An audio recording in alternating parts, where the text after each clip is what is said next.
គ្រាន់តែលីការ៉ុតជាមួយស៊ុតនោះអ្នកនឹងទទួលបានម្ហូបមួយមុខដូចម្ហូបពិសេសរបស់សន្តាគារអញ្ចឹងម្ហូបឆ្ងាញ់មួយបានត្រៀមរួចរាល់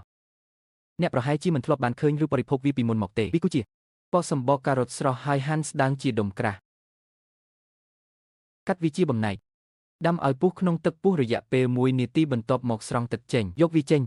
នៅក្នុងចានមួយបំបែកថ្លើមស៊ុតនិងសាច់បន្ថែមម្សៅ1ស្លាបព្រាបាយទឹកនិងអំបិលបន្ថែមបន្តិចបន្តួចហើយលាយឲ្យសព្វបន្ទាប់មកបន្ថែមការ៉ុតស្ងោរខ្ទឹមបារាំងបៃតងនិងស៊ីផ្សាំយ៉ាងបន្តិចបន្ថែមនិងលាយឲ្យសព្វជាមួយចង្កឹះបេះដូងរបស់អ្នកគឺជាកម្លាំងដ៏អស្ចារ្យសម្រាប់ខ្ញុំសូមផ្ដល់បេះដូងដោយឥតគិតថ្លៃដល់វីដេអូនេះនៅថ្ងៃនេះអរគុណ